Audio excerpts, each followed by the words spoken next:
Yeah, ForJumy's a good kid. You know, he's out there. He streams a lot, or he was streaming a lot. Just puts in the work, puts in the time, and we'll see if he can get himself a series win here today. In the bottom left, he is going to be the blue Protoss player. He is ForJumy. And spawning over in the top right-hand side as our red Protoss, it is NightPhoenix.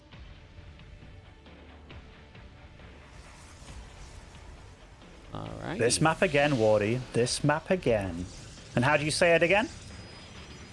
Alkioni. That's how I'm going to say it. Or Alki1? Alki1. Alki1. Yeah, I mean, I was all about the Alcyone, and I never got behind the Giganotha. Yeah.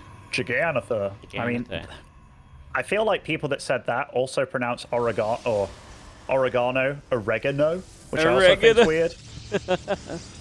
Mate, you know, every American in chat right now is going to be like, oregano? What the hell? It's oregano, bro. And I'm like, mate, you guys say aluminum. Dude, they really say oregano?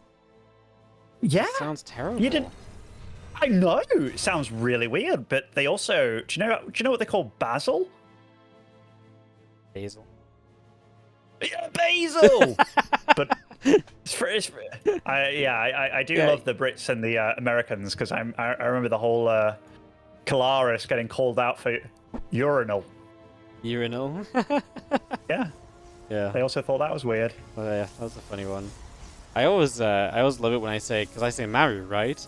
And then everyone's like, Maru? Yeah, and everyone's like, no, it's Maru. I'm like, well, yeah, if you're American, it might be Maru, but for me, it's Maru. And like, Rrr!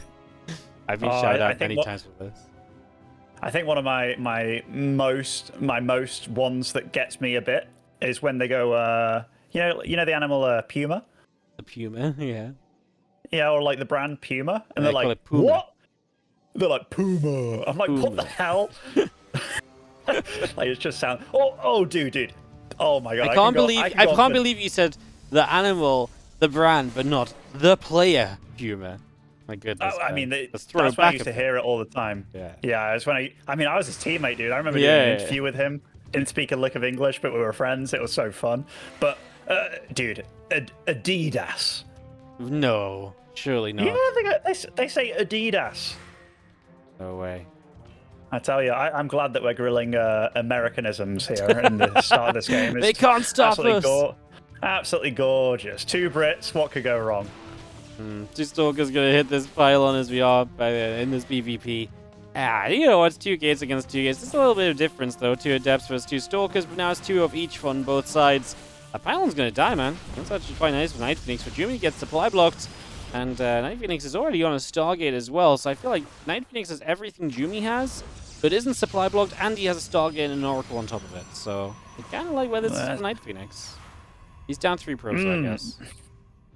He is down 4 probes, and, you know, he is getting his tech going on and stuff. I mean, let's see, because, I mean, that Adept staying alive gets a good scout off. That's something we absolutely have to mention here. Resources lost tab is fairly close between them, though, and, yeah, we'll see how this really lines up. Yeah, so NightPhoenix has more army ready to go, whereas ForJumy has a bit more workers.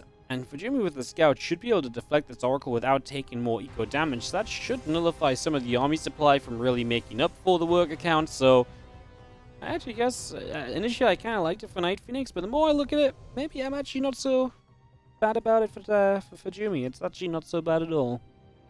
Yeah, PvP, my friend. So PvP. 2 Oracles out in the field. That is something that absolutely can help a lot. But, we'll see, you know?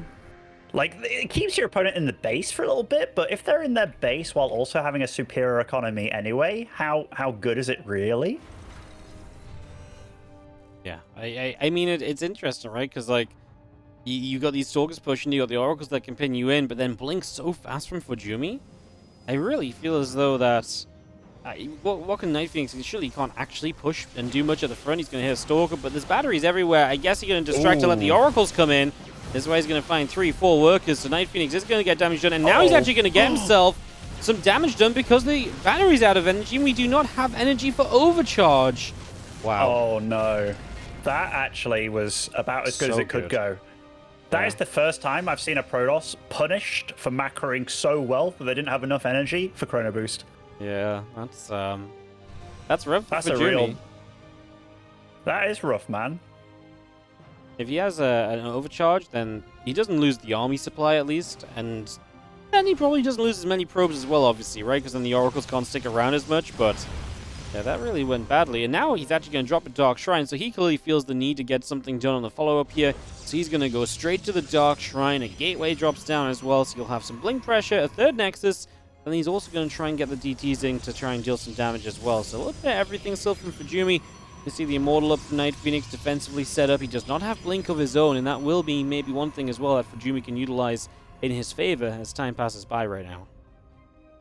Yeah, absolutely. And I mean, kudos to NightPhoenix for pouncing on that situation because, you know, he was expecting that green battery to just turn on, and then he disengages because he had a very good army for disengaging, right? 2 Oracles in the back, 5 Stalkers in the front. Like, he could have absolutely got out of there scot-free, but nice for him to realize what was happening and pounce on the situation there. Now he's got himself a nice little lead here. Granted, they're both still pretty good on the worker count. It's just NightPhoenix's army definitely a lot more solid here. Like, so stocky with those 2 mortals in the mix. Yeah, as long as it's in the right position, they don't get out-positioned by the Blink Stalkers, then it should be pretty fine as this Oracle comes around this bottom side, going to head in toward the main base, maybe even just a cheeky stasis ward. Stalkers are blinking across the map. The first DTs are showing up, and you know what? We do have one observer, but it is on the third. So 1 DT in the main, 1 TNT on the natural, and this is already looking pretty darn good because it's going to take a little while to clean this up, and the DT starts slicing, dicing, and yeah, you got the Stalkers ready to poke the third as well, so they're looking to take advantage too. Observer moves, but there's no units there. Oh no. This is definitely what ForJumy needed this game, isn't it? And I mean, he's even getting on busy. Oh, he's going to try and deny the pylon over here as well, which stops the Immortal production. I mean, he's dealt the damage he was looking for here, Wardy. This is brutal by ForJumy. Hello, these Stalkers of ForJumy just chased NightPhoenix into the main base as well. Well, an Immortal is here with the recall. We will blink out. Obviously, he can be blink. Well, actually, NightPhoenix can't blink, right? So he can't blink after this. So now you go back to the low ground. You kill even more probes. It just doesn't stop. And ForJumy is making plays. He absolutely is. The resources lost tab is actually super even, but the game isn't at all. This was super nice out of him. And holy crap, that is one way to turn a game topsy-turvy over here. Topsy-turvy, wiggledy-wobbledy, anything you pick, because that was a complete turnaround from what it was initially setting up to be. The Oracle Stasis Wards, a couple of probes as NightPhoenix is looking for damage, but that's obviously fairly minimal damage, and can't exactly say with good faith right now that we really like this at all for NightPhoenix. His army supply is a bit better, but he has to wait for Blink at least to have a bit more mobility in that army if he is going to push Prism on the way. It does feel like he should probably just send it across the map and kind of hope he has an army supply lead, which right now he does. ForJumy's already poised to strike with Stalkers into the mineral lines. And I love that he's taking more Stalkers on the map as well, because they have the mobility. As long as they don't get caught in a stasis, they have the mobility to obviously do a lot, and even just kind of chip at this army, or even just know it's coming is good news. And now the Stalkers on the left can get moving. That was a late blink. It's a nice little... Yeah, nice little pounce from NightPhoenix at least. You know, he gets on top of this, and ForJumy, he's seizing the opportunity. He will get in there, and probes pulling against this. I feel that this is the last thing you want to be doing here. Just maybe keep on mining or run away. This is kind of the worst of those 2 options there. But he has to do something, and right now he has to go. He blinks in on top of this army over here, and he does pack a punch with a large amount of Immortals and tries to get a stasis on the go as well in the meantime, but ForJumy just has so much. A lot of this is probes, but they're doing a good job tanking. Probes are great against Immortal Stalker, man. Like, they really are. As he continues to chase down, he's got an army supply lead, he's got +1, he's got charge lots on top of the Immortals. NightPhoenix, I don't think he's going to do much more here. The Stalker, the single Stalker tries to get the Prism. That ain't going to work, but I think the Zealots will have a good enough time. Even against the Adepts, maybe they wouldn't run a little bit dry. On the other side of the map, we've killed so many workers. This is going to be GG, and ForJumy is going to take out a game number 1. I love that just randomly, multiple times, we just look at NightPhoenix's base when he's on a 3-base situation. He's got a couple of stalkers in his main base, you know? And it's just like, yeah, they're there. They're actually doing a good job there too. It's not as if that's a random mistake or anything. Very big turnaround there for ForJumy, because, yeah, a lot of that game didn't look the best for him. Like that whole green battery fiasco where he didn't actually have enough energy was gnarly for him. Real gnarly, but wow, he absolutely flipped that game on its head. Played solid as well. He was against a big Stalker Immortal composition. He's like, you know, what do I need against that? Very quickly. Charge lots. Did just that. Nice game out of ForJumy there. Yeah, lovely stuff. I actually didn't realize he ForJumy played, but he lost to Clem and Young Yakov so far. And if you tell me that he's O2 because of that, you know, maybe I wouldn't have pegged ForJumy to do great in this event or, like, you know, push for playoffs necessarily. But, like, when you tell me he's lost to Clem and Young Yakov, I'm like, man, those are some pretty rough draws for your first 2 matches. Like, Clem is like, he's like 0-30 against Clem or something. Like, legitimately he is. And then Young Yakov's really good lately. We talked about him earlier. So yeah, ForJumy's shown us, like, when he has a chance against an opponent that is more beatable for himself, he is not going to hold back, man. Excited to see this as we have a wrong name on the logos, so we might probably regame here, because I don't think we can fix this without a regame. Let's see what that says. Uh-oh, because this is not ForJumy Arrowfire. I see NightPhoenix ForJumy. Yeah, you don't have the logos file. Yeah. Ah, yeah. Mine's all sensible, you see.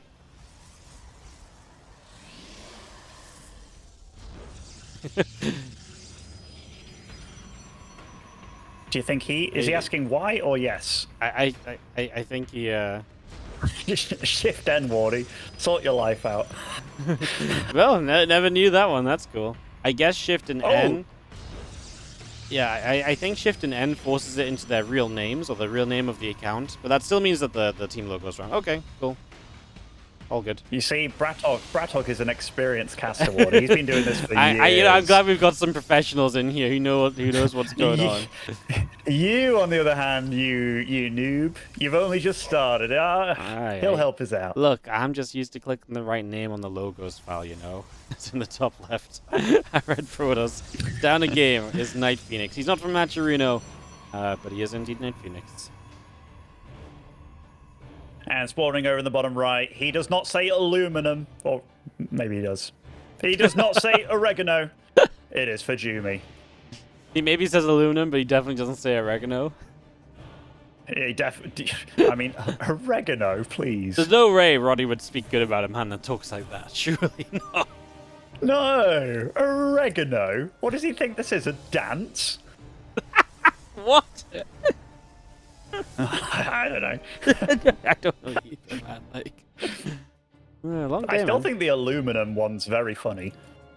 Sounds like a Hogwarts spell, you know? Wingardium aluminum. But actually, aluminum is the dumbest one though, because it literally isn't. They're literally just ignoring a letter.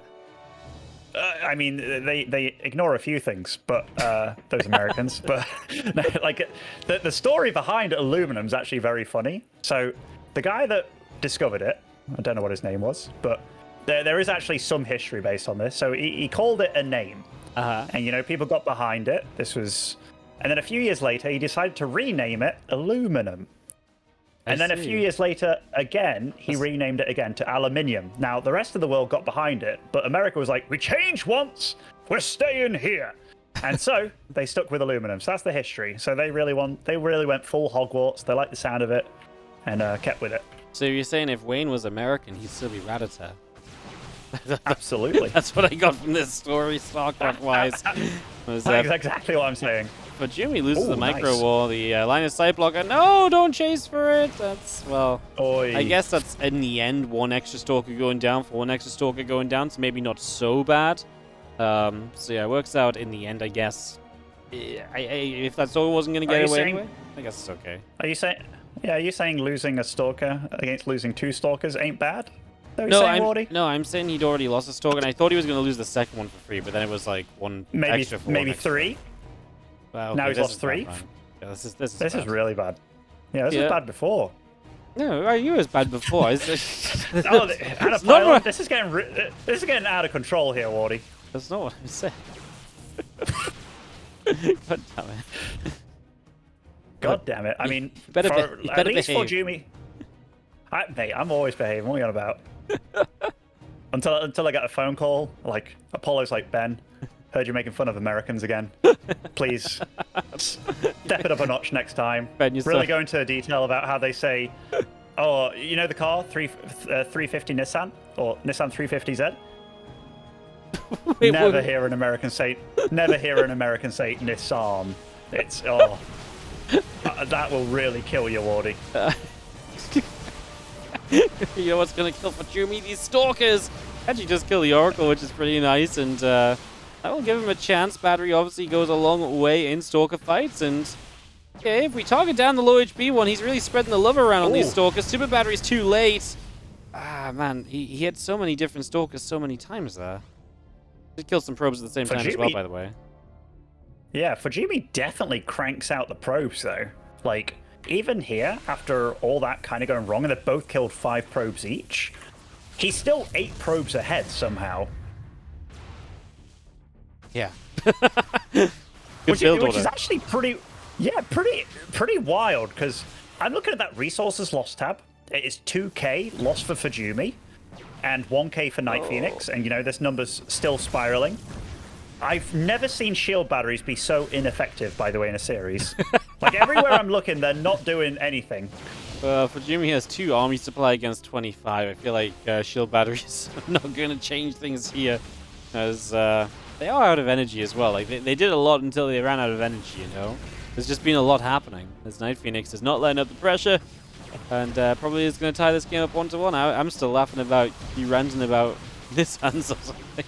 It just changed so quickly from first you're talking about Apollo, then you're talking about Nissans, and yeah, he called me. Yeah. I mean, 1-1 tied up between them. I mean, honestly, NightPhoenix was very good this game, and as soon as you lose a stalker early on, like, you're already, you know, in a little bit of trouble. Then losing the second one and third one, it was like, gosh darn, like, very brutal there. And everywhere we looked, it was like ForJumy was taking damage, and NightPhoenix was all about dealing the damage as well. So nice way for him to get back in the series, because a hard-fought game 1 into a very clear-cut game 2, that takes some tenacity actually from NightPhoenix there. Cuts the momentum away from ForJumy instantly, right? Just don't let him revel in how well he did the first time around or anything like that, as we get ourselves ready for a game 3 of this series. And this time I see NightPhoenix and ForJumy correctly selected on the logos file, so no Arrow Fire surprise appearances. Perfect. I mean, a lot on the line here for both these players, you know, being Serral and both young pro wrestlers, probably friends as well. Definitely played against each other before, because they're both definitely friends. They're both Protoss. What other choices do they have? They're all friends, man. Like, you know, if you read StarCraft Reddit these days, all bloody Protoss players, and they're all friends. They're all on the same side. It's like, you know, you can hand out so many wins to Zergs for tournaments, but still they'll hate the winner mines. It's like, oh my goodness, these guys, Zerg propaganda going strong. Well, that's half hour for this stream has just gone down a hole. I don't know how to climb back out of it. That's perspective. I think it's gone up. You think it's gone up? I guess you just do. Yeah, absolutely. Bottom left-hand side, blue Protoss player. It is ForJumy. Spawning over in the top right, as a red toss, it is NightPhoenix. Feels so much better now knowing that. Whoa! Now if I press Shift N, their names disappear. That's wild. Yeah, you've used like Control N as well, right? What? Control N? Yeah. What does that do? Oh, does it not do anything with yours? What does it do on yours? It makes like the nameplates come down and the supplies and stuff. Oh yeah, like, at the top. I thought it was Control Shift N, but yeah. No. I haven't used that since 2011.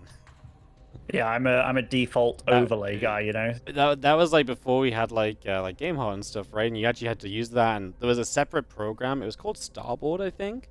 And it was basically just like a program that you could like add the scoring and make it like basically like create a scoreboard over that, so that you could have the you know, a nice scoreboard and then the supplies underneath. Ah, I got all this. Okay. I actually found a PC recently where I still had Starboard installed. I loaded it up. I was like, wow, it's so fun. Really, it really wasn't that fun at all, but like, It's still fun. yeah, it's just nostalgia, wild, man. Guys, you should see us on a Friday night. You know, we're wild. Friday night, sat there making up scores, changing the colors of the players on my Starboard from 2011. Let's go. Now he's really pushing it. Like, this is crazy. Okay, so we do have both these players scan each other out, so no blind play from either one of them. And double Stalker here for NightPhoenix. I mean, he's been pretty good with his Stalkers early on, hasn't he? So, I mean, might as well go for it. And he's been the one that's kind of been putting on the pressure a little bit, going for, like, Stargate plays, and he's doing it again as well, because might as well go with what's been working for you. Yeah, no, I mean, Stargate's been good for him. It's obviously how he's comfortable opening, and oftentimes being comfortable is the best thing you can do. And, you know, especially scenarios like this, you're playing for tournament life. It's not time to do the thing you're less comfortable with. If you're already potentially nervous and all the rest, do what you feel is best for you. And it's actually going to be a Stargate as well on the side of ForJumy, so that means Stargate versus Stargate. Potentially Phoenix on Phoenix coming up. That would actually be fun. Like, that would be fun. I feel like NightPhoenix is definitely an Oracle guy from what we've seen so far. And, I mean, I'm doing a lot of judging based on these last two games, but it definitely feels like he enjoys them, and he's also pretty good with them too. So, sticking with that, he's also got a lot of Stalkers out. So we'll quickly greet this Adept and most likely get it down.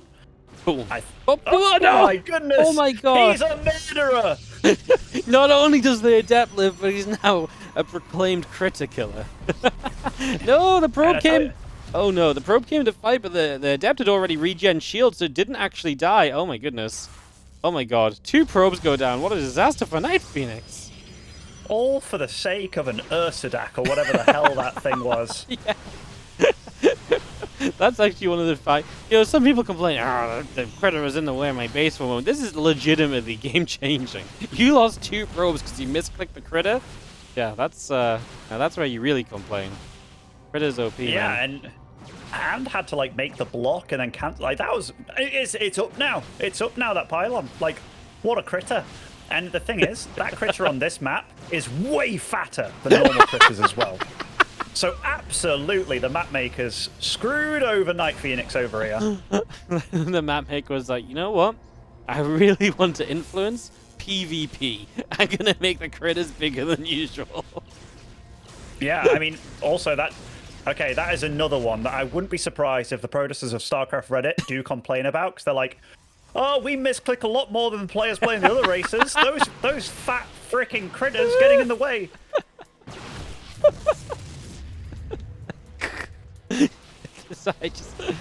I'm losing it, man. I don't know what to add. Stalkers are fighting back from NightPhoenix as he pushes ForJumy away. I don't know why I find this one so fun. When you've been around for as long as I have, Wardy, you know that it's likely. you know that it's not out the realm of possibility, and that's the bit that makes it fun. Yeah, I know. I can actually imagine it being a real thing, man. Like, which is so true. All said and done, NightPhoenix is down 10 workers, and he put a lot of damage on that Nexus. In the end, had to back it up.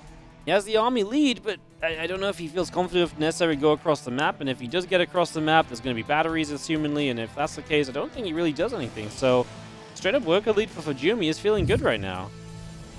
He's got a worker lead, like, pretty massive as well, considering that it's like 2 probes killed to 1. But he was up like a good...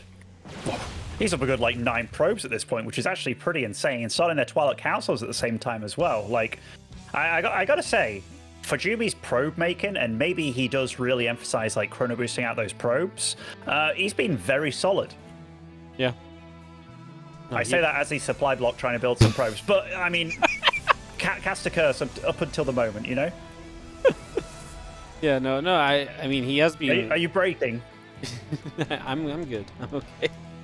Okay. No, I do think that he's definitely been very focused on economy, right? Like, there's always both games, or every game so far, he's really been making sure to take the worker lead, to really try and make sure he's always producing those workers, where I think NightPhoenix has taken some turns more so into the army side of things. But yeah, obviously a worker lead like this is pretty substantial, and now he's caught back up on army supply. He's going to probably overtake in a little bit. He's going to have Blink a little faster, and he's also affording the +1 where NightPhoenix is not. But now we have a big divergence. NightPhoenix has 3 more gateways, so he's going to send it with aggression. Whereas ForJumy takes the 3rd nexus. That's basically the 2 choices you have. You know, you have a left road and a right road. The left road, you take the path of evil, you 2-base all in. The right road, you good boy, you take a 3rd base. But now ForJumy realizes what's going on. He's also going to take the evil path and also 2-base all in, but now it's a defensive all in. And now he starts to base. This is... Yeah, the way you just worded it kind of reminded me of the old aggressive 4-gate or defensive 4-gate. Yeah. I don't think you were around during those times. Oh, this is not where those Phoenix want to be. But that was such a funny meta. It's like... You get 2 guys going for the defensive walk gate, and it's like nothing happens, and it's like, oh, this is awesome. But yeah, right now, ForJumy knows kind of what he's up against, and he is taking a 3rd in a very precarious location. But it's tricky against what NightPhoenix is doing here, and they both have to be so careful. They're both fighting just before Blink is done. But look at NightPhoenix. I love the way that he's kind of posturing here, and he's got that stasis warder just there and waiting, just hoping for ForJumy to make mistakes here. Oh, he's going for it. Yeah, he is going to go Blink up into this main base. He'll get a pylon. Obviously, there's another pylon powering those gateways as the couple of Phoenix start to do some lifts as well. So ForJumy just trying to offset the numbers, give himself a good enough advantage here. There is a stasis ward that will only catch probes. Obviously, Blink Micro continues on both sides. The Phoenix gets some lifts off again. Reinforcements for ForJumy come right into the fight. +1 only just now finishes. He's pulling probes once more. Definitely an important addition. Just that tankiness goes a long way. He blinks to make sure that Stalker doesn't get away. And ForJumy holds still a worker lead. Army supply deficit, yes. And here's the reinforcements for NightPhoenix that might then make the difference as he expands on the gold base as well. Oh, that shield battery overcharge is big, though. I mean, it's not going to be enough if he focus fires the Stalkers, and that's exactly what he's doing. He's actually doing a good job of doing that, but makes life a lot more difficult for himself. ForJumy is now on 3 bases. He does have a superior worker count, but NightPhoenix behind this, I love what he's done in such a precarious location. He's like, you know what? Let's go for that gold base, that mixed base over there, while I'm being super damn aggressive. Yeah, no, I like that a lot. Gotta be careful right now. Stalkers can one-shot, so the batteries do not matter currently. NightPhoenix getting some damage done. Again, he's fighting against the +1 attack. +2 starts from ForJumy. Just feels rich enough to do that. His own base isn't exactly where it's meant to be, so we are just all over the place, man. Yeah, we really are. Okay, I heard a recall. Did he recall over to that base with probes? Yeah. I believe so. Yes. That is... Yeah, will help it get nicely saturated over there, so we can definitely be okay about his economy. I wouldn't be surprised if NightPhoenix... Has he done the same thing as well? Let's have a look. Recall off on cooldown here. So yeah. They both are fairly neck and neck when it comes to eco. Like, ForJumy has a lead on that number. NightPhoenix is losing probes somewhere. Let's have a look-see. I think back over here, a couple of adepts got in. But yeah, you're right. He's got a lead on that number for ForJumy, but then the few gold mineral patches will help a little bit on the other side. NightPhoenix is still being so aggressive. I think this is where you give ForJumy chances, because some of these batteries will help out. Super battery's going to pop here. Let's see if it's enough. A few probes actually pulled forwards. ForJumy goes chasing. When he chases, he actually gets a few stalkers. So that works out lovely for him as he pushes this back now. We gotta remember, like, ForJumy, that +2 that you mentioned a little bit earlier, and you're absolutely spot on. That is absolutely going to pay out dividends once it finishes. Like, these Stalkers benefit quite a bit from those upgrades. They do go up +2 damage against armored units each upgrade. And when you're only firing against armored units, it makes life a lot easier for you. And constantly, ForJumy's trickling in units here. And NightPhoenix, he's fighting against ForJumy in his base with the shield battery. And again, these adepts just wreaking havoc in NightPhoenix's base. And he's having to use his blinks almost aggressively here. This is really bad for NightPhoenix. Very good for ForJumy. And ForJumy's about to have +2 attack, so his Stalkers are only about to get even better than they've already been, which is just icing on the cake, quite frankly, as the robo facility finishes from ForJumy. That will help him out. And yeah, I wonder if NightPhoenix just, obviously he doesn't know about the 3rd base, right? So I think he's making these calls saying, surely now, with my extra base up, I'm just going to break through you because you're mining out of your main, and you know, you will not have as much eco. Like, he's going to go double check the left side, and it's not quite there. And then he gets jumped on because now ForJumy's just afforded so much. But NightPhoenix quits out this game and rewinds it, and he sees that base, he's just going to know why he lost it. Immediately, that's going to tell him exactly what's gone wrong for him. Absolutely is. And right now, when you see your army's got, or your opponent's got this much of an army, you're like, how? How? Does he have the other gold base? I mean, he's not only been warping in more than you back at home, but he's also being aggressive. And this random Phoenix that's been here as well has been helping pick off a unit. And Big Daddy Immortal joins the fray. NightPhoenix, I think he's feeling it. He's down and out this game. GG, Grats. And ForJumy goes forward saying, take